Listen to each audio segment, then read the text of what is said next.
네, 오늘 장이 상당히 또 안 좋을 수밖에 없다라고 다들 생각하실 겁니다. 오늘 장이 시작이 됐고요.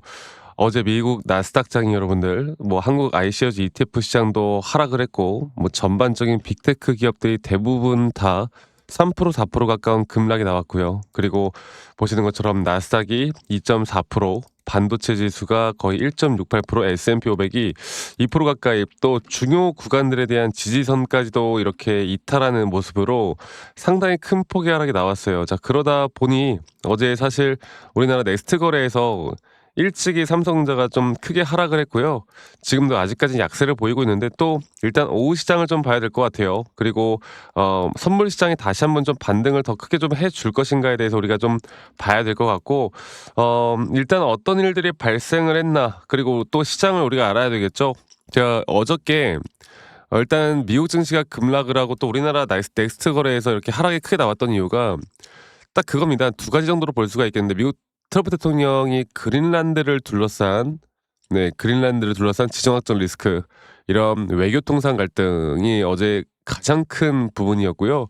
두 번째로는 일본 장기 국채 금리가 상당히 올라갔던 점. 그래서 예전에 우리 엔캐리 청산에 대해서 다들 들어보셨을 겁니다. 이 두 가지라고 저희가 볼 수가 있겠는데 일단 트럼프 대통령이 또다시 약간 진짜 그 깡패 같은 그런 정치적인 약간 외교적인 분쟁을 일으켰어요. 그러니까 그린란드를 미국이 먹어야 되는데 우리가 그린란드를 먹어야 되는데 여기에 협조 안 하는 유럽 국가들 예를 들어서 덴마크 그린란드가 이제 덴마크령이죠. 덴마크, 영국, 독일, 프랑스 이런 8개국에 대해서 관련 문제 해결을 조건으로 해서 이 관세 부과를 하겠다라는 어떻게 보면 진짜 깡패 같은 발언을 했습니다. 그러다 보니 이런 무역 분쟁 리스크가 다시 한번 또 나왔고요. 나스닥이 그럼으로 인해서 2.4%, 뭐 2%, 1.8% 이렇게 지금 큰 하락이 나왔고 유럽 국가들이 만약에 반대하게 되면 지금처럼 그린란드에 대해서 반대하게 되면 2월 1일부터는 바로 10%, 6월 달부터는 25% 정도를 인상할 것이다. 이런 발언을 했습니다. 그래서 다시 한번 예전에 그 관세 발언에 대한 그 악몽이 또 떠오르는 듯한 그런 뭔가 외교적인 악재가 나왔는데 다들 아시겠지만 트럼프 대통령은 처음에 이렇게 질러 놓고요. 나중에 다시 한번 또 이렇게까지는 하진 않아요. 근데 항상 이 사람의 패턴 자체가 처음에는 강하게 움직입니다. 근데 이렇게는 또 하지 못할 거예요. 그리고 제가 다시 한번 말씀드리고 싶은 건 일본 국채가 장기 국채가 급등을 했다. 그래서 작년에도 이 엔캐리 청산에 대한 공포로 시장이 한번 크게 하락을 했잖아요. 근데 시장은 똑같은 걸로 그런 충격을 두 번째는 똑같은 충격을 첫 번째처럼 그렇게 크게 당하지 않습니다. 자, 그리고요. 저는 진짜 고점이고 악재라고 볼 만한 게 이런 지정학적 리스크는 사실 지금 AI 강세를 절대 꺾지 못할 거라고 봐요. 오히려 이런 지정학적 리스크가 이런 AI 발전이나 투자에 더 불을 붙일 수밖에 없다 봅니다. 뭐 사이버 공격도 있을 것이고 군대는 현재 다 AI로 가는 것이고 그렇기 때문에 저는 뭐 걱정할 단계는 없고 우리나라 시장 오늘 다시 올라올 수 있다고 봐요. 그리고 결국에 저는 진짜 큰 문제는요. 예를 들어서 엔비디아가 아니면 마이크로소프트가 구글에서 야, 우리 이제는 AI 쪽에 투자를 좀 그만해야 되겠다. 이젠 줄여야 된다. 너무 과다했다. AI가 좀 거품이다.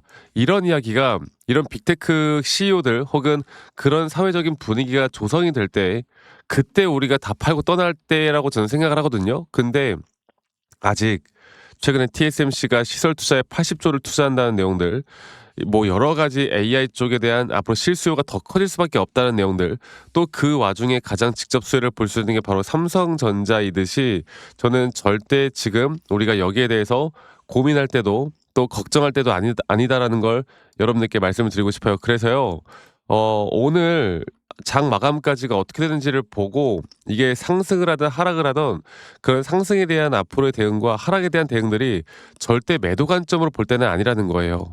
아시겠죠? 그래서 많은 분들이 또 걱정이 많고 이 시장이 이렇게 꺾이다 보니까 이 꺾이는 시장에 대해서 상당히 또 불안한 심리를 가지고 있을 텐데 절대 불안해할 필요 없다라는 거. 자, 어제 보니까 뭐 코인도 다시 한번 비트코인도 9만 달러를 이탈했더라고요. 그러니까 지정학적 리스크에 대해선 이런 자산 시장이 분명히 영향을 받을 수는 있겠지만, 만약 주가가 조금 눌린다 한들 이거는 우리가 기회로 가져가야 되고, 이러한 변동성들은 앞으로도 계속 나올 수밖에 없을 것이기 때문에 절대 일희일비할 필요가 없다라는 거 제가 다시 한번 말씀드리도록 하겠습니다.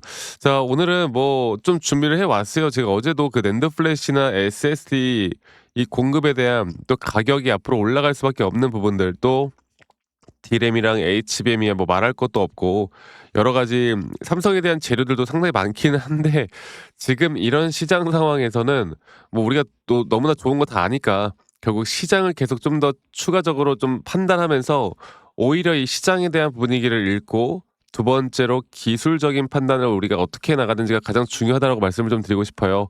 자, 이 부분들을 우리가 정확하게 판단해서 이끌어가야 하는 시기가 왔다라는 걸 여러분들 꼭 아셨으면 좋겠습니다. 자, 그러면 제가 다시 한번 삼성전자를 좀 차트적으로 보고 말씀을 좀 드려보자면, 지금 여기 현재 구간에서 다시 한번 상승에 대한 파동이 나올 때 제가 여러분들께 계속 꾸준히 말씀을 드리고 있는 게 바로 이 3파동 고점 단계가 우리에게 1차적인 목표 타점일 것이다.